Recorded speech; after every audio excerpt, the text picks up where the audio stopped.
You guys are never going to understand it. You're never going to understand it till you fully encounter a life-changing event.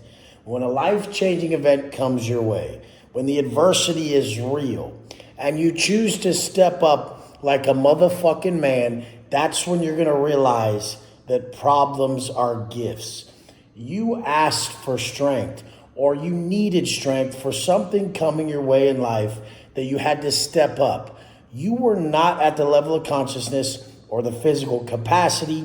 You were lacking in a lot of areas where you needed to be more evolved, more conscious, stronger physically and mentally to be able to walk the path you're supposed to walk in this life. So the problem you were given was meant to be overcome. The path is the way. So you're being given this problem so that you can strengthen and actually live your purpose and walk your path correctly.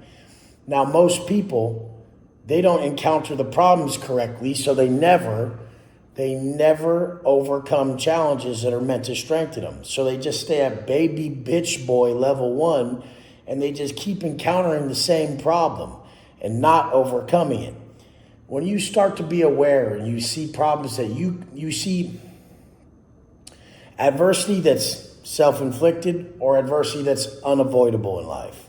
So a lot of times you're causing the problem, and they can be good or bad problems. A good adversity afflicted upon yourself can cause you to grow. That's living a harder day. That's making your daily tasks more difficult, not opting out from them. That's the difficult daily habits that I show you that I do every day. This is self-inflicted adversity to initiate growth, to prepare for bigger events that are coming your way in life. You don't always have to wait for adversity to strike. And most people, it'll never really happen. Not everyone's going to luck out and go through prison or war or any of these things that made real men back in the days.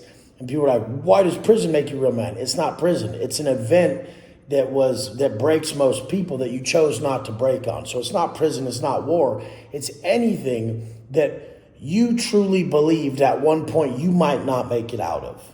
So when people don't have these situations, you can create smaller ones and build a lot of confidence. And one day it's coming, something that is very difficult. And I've seen it be breakups for a lot of people or losing a loved one. These are both pretty unavoidable unless you never have a relationship. But I mean, someone's going to lose a family member that's going to be really difficult to have to endure that loss. And then, most likely breakups are going to happen. When you put your heart on the line, it really is difficult. So some people say it's not, but those people were never fully committed. I just want to tell you guys, by self-inflicting adversity every day, you're able to prepare yourself when real adversity strikes. And some people like myself were fucking just straight morons up until the real adversity struck. And then I was forced to learn a daily program that was based off of hard daily habits so I could even catch up to it.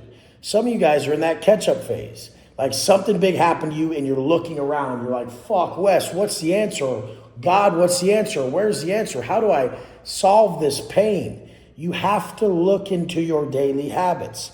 If you take pride in your ability to go through small daily wins, which are difficult tasks, you will strengthen yourself and it will minimize the adversity that you're already experiencing. So I'm telling you guys, a really early wake up, most of you guys can't sleep anyways when you're going through some shit. It's hard to sleep. The diet, the macros, most of you guys can't eat that well anyways when you're going through some shit. Sleeping a lot and eating a lot is for comfortable ass, fat ass pussy motherfuckers. Most people really going through shit, that ain't happening that much. So at that point, you're forcing down your protein and you're trying to get sleep. And if you don't, you still get up at the same time every day. You still eat the same macronutrients every day. Then your workout. You have to work out every day. If we exercise the body, it in turn silences the mind. So this is what you guys got to realize.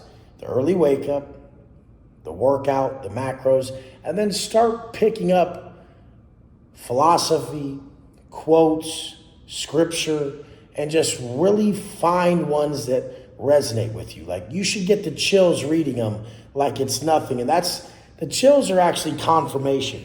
So if you get the chills or you have like a sense of intuition that pays off, then you know that you've had confirmation that you've been spoken to from above. Like when I'm really aligned, I'll have the chills all day. When you're around someone who's aligned and they say something, it gives you the chills. They have passed that energy on to you. Energy exchange is the language of the universe, language of the gods. And this is what happens. You step into someone's frequency that's really high. You happen to be at a high frequency at that moment as well. And these two frequencies vibrate. When that occurs, you'll actually, your frequency will actually crystallize on your skin. Google what goosebumps are. It actually forms to the top of the skin. But I really just like to say, hey, that was God speaking to me right there, telling me I'm doing right, telling me I'm correct right now. So you guys don't wait for adversity to come your way and think you're going to be strong enough. Most you won't. You'll turn to your vices. So strengthen yourself every day with your daily habits that are self-inflicted adversity, the ones I just shared with you. Always drop all drugs and alcohol. That's our first step. And then next, if you are going through a massive bout of adversity, something's just fucking tearing you apart, don't shy away from your daily habits. Don't turn to drugs and alcohol. Just fucking really dig deep into what builds you. Because the only true depiction of self-love is self-investment. And during those times, you need self-love. You need self-respect. You need to strengthen self, or you won't make it through the event. A lot of people get lost in the sauce, and they're done. It just takes a couple bad decisions when you're at a low frequency to attract an even worse fucking event to take place. And when you start visualizing these negative events and you're at a low frequency and you're acting out of alignment, it's almost to the moment that something's going to happen. Something bad is going to happen. You can call it when you see it. Love you guys. Stay focused. Let's fucking go. Everybody's sleeping. I don't want to yell. Love you guys.